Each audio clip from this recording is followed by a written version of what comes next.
ज्योतिर्लिंग नागेश्वर की कथा। देवाधिदेव महादेव जहाँ एक ओर भक्तों के पालक हैं तो दूसरी ओर वे दुष्टों के संहारक भी हैं। एक ओर वे क्षण भर में प्रसन्न होकर वरदान देते हैं तो दूसरी ओर रुष्ट होकर दंड भी देने में तनिक देर नहीं करते।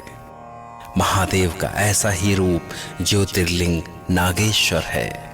भगवान शिव नागेश्वर रूप में द्वारका मार्ग में विराजमान हैं। महादेव के इस रूप के प्रकट होने की कथा जितनी ही विचित्र है उतनी ही रोचक भी।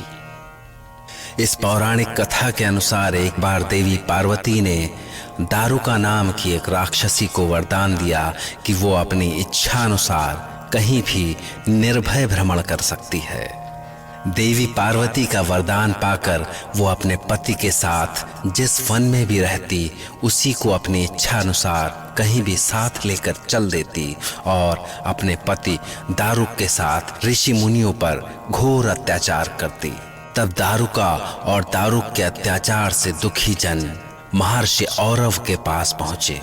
महर्षि औरव ने क्रोधित होकर दारुक और उसकी पत्नी को श्राप दिया कि यदि वे किसी भी यज्ञ या शुभ कार्य में बाधा डालेंगे तो उसी समय उनकी मृत्यु हो जाएगी। ऋषि के श्राप से बचने के लिए दारुक और दारुका पूरे वन प्रदेश के साथ समुद्र में जा बसे। कहते हैं एक बार सुप्रिय नाम का एक महान शिव भक्त अपने परिवार के साथ नौका पर समुद्र पार कर रहा था। अचानक दारुक की दृष्टि उन पर पड़ी और उसने सभी को बंदी बना लिया। परंतु सुप्रिय बंदी होकर भी भगवान शिव की पूजा में लगा रहता था। वो स्वयं तो भगवान शिव का ध्यान करता ही था, अपने परिवार वालों को भी शिव की भक्ति का ही उपदेश देता था। जब दारुक को इसका पता चला तो वो सुप्रिय के पास पहुंचा और उसने उसे शिव पूजा बंद करने का आदेश दिया।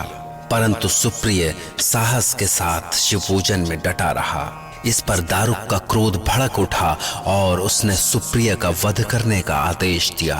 परंतु सुप्रिय इससे भी भयभीत नहीं हुआ और वो भगवान शिव के मंत्र का जाप करता रहा।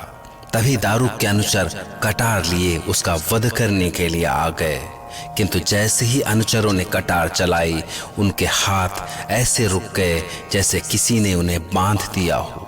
उसी समय भगवान शिव वहां ज्योतिर्लिंग के रूप में प्रकट हुए और उन्होंने अपने भक्त सुप्रिय को निर्भयता का वरदान देते हुए समुद्र में अत्याचार करने वाले समस्त राक्षसों का संहार कर दिया और फिर सुप्रिय के निवेदन पर उसी स्थान पर वास करने का वचन भी दिया। महादेव शिव की कृपा से सुप्रिय राक्षसों के संहार के बाद शिवधाम चला गया और उसके परिजन दारुक के कारागार से मुक्त हो गए। भगवान शिव के आदेशानुसार उनके इस ज्योतिर्लिंग का नाम नागेश पड़ा और तब से वे अपने इस नागेश रूप से भक्तों का कल्याण करते हैं। कहा जाता है कि ज्योतिर्लिंग नागेश्वर के दरबार से कभी कोई व्यक्ति निराश होकर नहीं लौटता। ओम नमः शिवाय।